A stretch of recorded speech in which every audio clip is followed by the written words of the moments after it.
Una, mas pinipili kanyang kausapin kahit marami siyang ginagawa.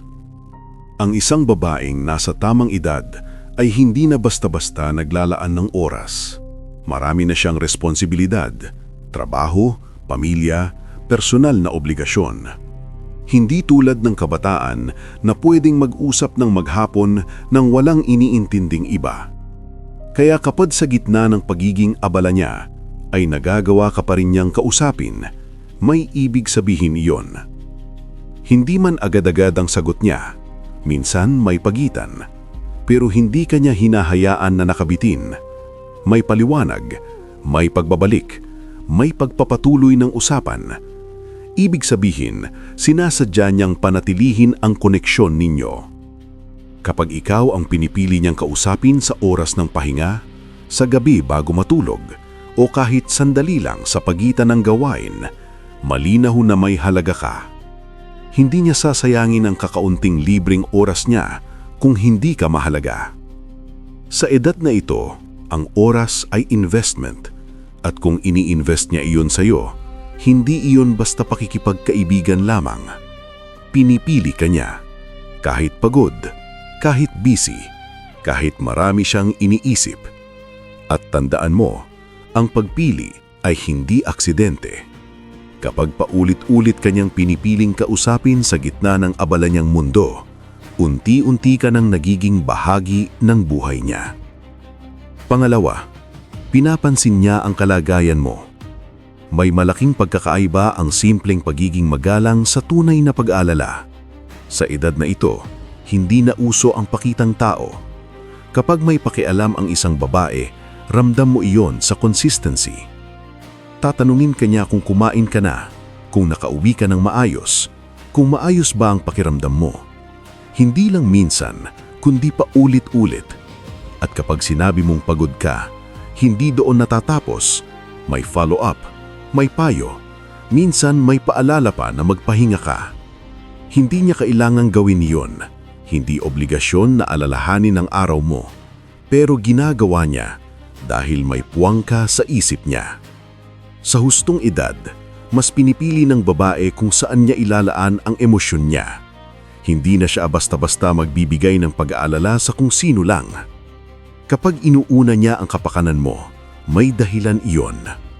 Ang pagtanong kung kumain ka na ay maaaring maliit pakinggan, pero sa totoo lang, iyon ang isa sa pinakatapat na anyo ng paglalambing. Tahimik, simple, pero may lalim.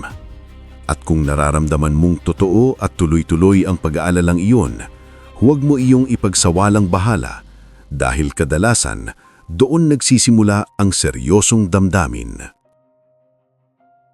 Pangatlo, pinapahalagahan niya ang opinyon mo.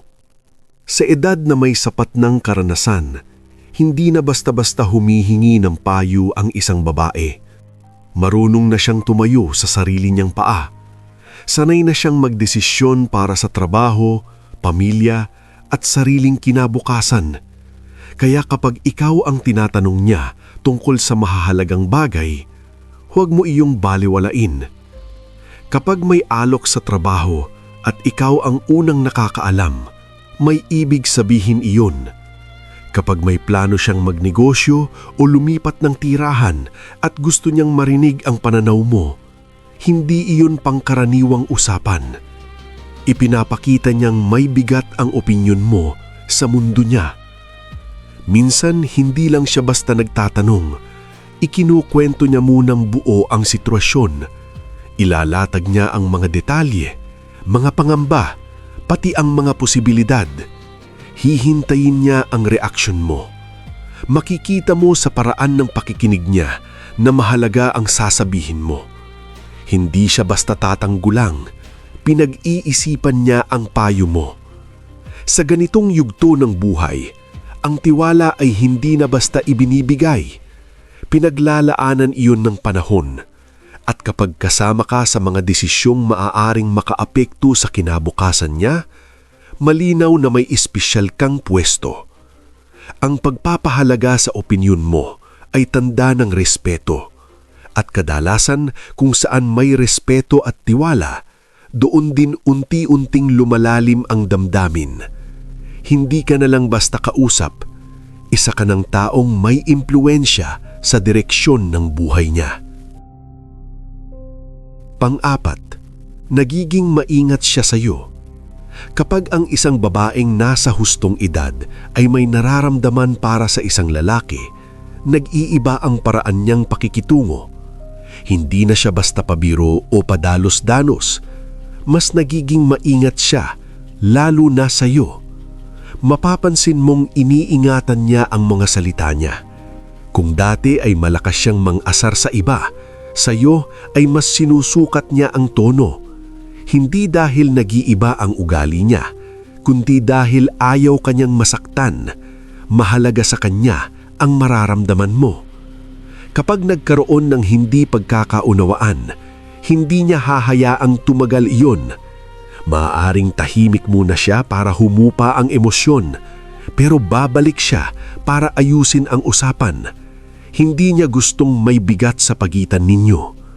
Sa edad na ito, mas pinipili na ang kapayapaan kaysa sa pride.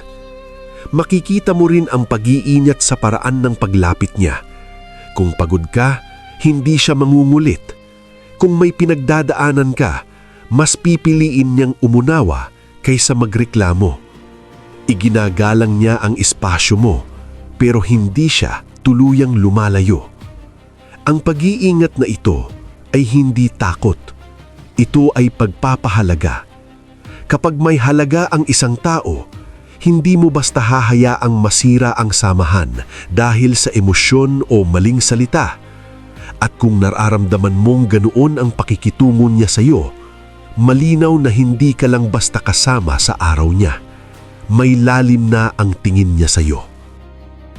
Panglima, pinipili ka niya kahit hindi madali. Sa tunay na buhay, lalo na sa edad na may mabigat ng responsibilidad, hindi na sapat ang kilig. Ang mahalaga ay pagpili. At kapag pinipili ka niya kahit hindi madali ang sitwasyon, doon mo makikita ang lalim ng nararamdaman niya. May mga araw na pagod siya mula sa trabaho, ubos ang lakas, gusto na lang magpahinga at manahimik. Pero sa kabila ng lahat, naglalaan pa rin siya ng sandali para kausapin ka. Hindi man mahaba ang usapan, pero hindi kanya kinakalimutan. Ibig sabihin, mahalaga ka sa kanya kahit pagod na siya. May mga panahon din na may pinagdadaanan siya, problema sa pamilya, stress sa trabaho, o sariling laban sa buhay. Sa ganitong mga sandali, madaling umiwas, madaling manahimik at itulak palayo ang ibang tao. Pero kung sa halip na lumayo, ay pinipili ka pa rin niyang manatili sa tabi niya, malaking bagay iyon. Hindi niya sinasara ang pinto. Hindi kanya itinataboy kapag mahirap ang sitwasyon. Pinapakita niyang bahagi ka ng mundo niya, hindi lang kapag masaya, kundi pati kapag magulo. Sa hustong edad, ang pagpili ay desisyon, hindi ito dala lang ng emosyon. Kapag patuloy kanyang pinipili sa gitna ng komplikadong buhay, malinaw na may lalim ang tingin niya sa iyo. Dahil sa totoo lang, ang babaeng walang seryosong damdamin, madaling bumitaw kapag nahirapan. Pero ang babaeng may tunay na pakialam, mananatili kahit hindi madali. At doon mo masasabi, hindi na ito basta pagkagusto. May seryoso na. Pang-anim, may consistent na presensya. Sa edad na may sapat ng karanasan, hindi na sapat ang matatamis na salita o panandaliang lambing. Ang tunay na sukatan ng damdamin ay kung sino ang nananatili. At kapag may consistent na presensya ang isang babae sa buhay mo, hindi iyon basta-basta. Hindi lang siya sweet kapag wala siyang magawa. Hindi lang siya nagpaparamdam kapag may kailangan. Hindi siya yung nawawala kapag busy ang mundo niya tapos babalik lang kapag convenient. Nariyan siya palagi, sa simpleng kumustahan, sa maikling tawag, sa tahimik na pakikinig. Minsan, hindi engrande ang paraan niya. Walang malalaking eksena, pero tuloy-tuloy. May regular na pag-check kung maayos ka lang. May paalala na mag-ingat ka. May simpleng tanong kung kumain ka na. Maliit man sa paningin ng iba, pero kapag araw-araw o linggo-linggo mong nararamdaman, may lalim iyon. Sa ganitong yugto ng buhay, mahalaga ang oras at enerhiya. Kapag paulit-ulit kanyang binibigyan ng bahagi ng oras niya, ibig sabihin pinipili ka niya. Hindi dahil bored siya, kundi dahil gusto niyang manatiling konektado sa iyo. Ang consistent na presensya ay hindi padalos-dalos na emosyon. Ito ay tahimik na desisyon na manatili. At kapag naramdaman mo ang ganitong uri ng pagtutok at pag-aalaga, huwag mong iisipin na nagkataon lang. Sa edad na hindi na uso ang laro at pakiramdaman na walang direksyon, ang taong nananatili ng tuloy-tuloy ay kadalasang may seryosong intensyon. At kapag siya ay patuloy na nariyan, kahit ordinaryo ang araw, malamang may namumuong mas malalim kaysa sa simpleng pagkagusto.